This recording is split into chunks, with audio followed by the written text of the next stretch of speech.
$30,000 ችሮታ ከፍላለሁ አንድ የአሜሪካ ወታደርን በህይወት ይዞ ለሰጠኝ ወይም ደግሞ ለገደለ ብላለች ኢራን። በተለይም ደግሞ ይሄ ጀብድ የተፈጸመው በሴት የሆነ እንደሆነ ለዛች ሴት እስከ $60,000 ድረስ ሊከፈላት ይችላል። እስኪ በእናንተ አመለካከት ኢራን የአሜሪካ ወታደሮችን በህይወት ለመያዝ የምትፈልገው ለበቀል ነው ወይንስ ለድርድር ነው? ምን ይመስላችኋል? ከሰሞኑ በሴኔት አንድ ክርክር ነበረ። ይህም ክርክር እንግዲህ ምንድን ነው?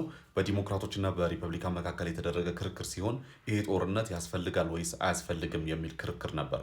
ታዲያ በዚህ ክርክር ላይ ከተሳተፉ ሰዎች መካከል እንግዲህ አንዱ ሴኔተር ቲም ሺሂ ነው። ታዲያ ሴኔተር ቲም ሺሂ ባደረገው ንግግር ኦልሞስት የሁሉንም ሰው አንደበት ነው በአንድ ጊዜ ያዘጋው።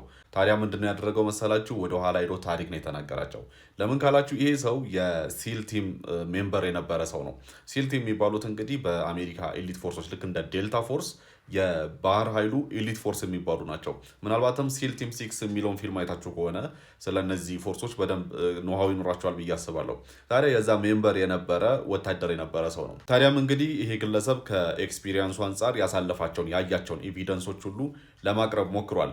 ለምሳሌ ኢራን የአሜሪካ ሆስቴጆችን ምን ስታደርግ እንደነበረ፣ የተደፈሩ እንዳሉ ከሆስቴጆች መካከል በካሜራ እየታየ ቶርች የተደረጉ ለሁለት የተከፈሉ በስለት የተቆረጡ እንዳሉ፣ ኢቭን ደግሞ በተለይ ደግሞ በጣም ብዙዎችን ደግሞ ሾክ ያደረገው የዊሊያም በክሌን ሂስትሪም አንስቷል። ዊሊያም በክሌይ በ1984 ቤይሩት ውስጥ በሂዝቦላ የተያዘ ወታደር ነው እና በሂዝቦላ ተይዞ በላይቭ ካሜራ እየተቀረጸ በህይወት እያለ ነው ስኪን የተደረገው፣ ቆዳው የተላጠው የተገፈፈው ማለት ነው።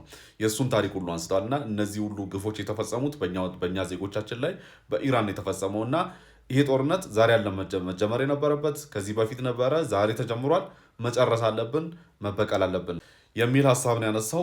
ስለዚህ ጉዳይ ምን ታስባላችሁ? ሀሳብ አስተያየታችሁን ኮሜንት ላይ አስቀምጡልኝ።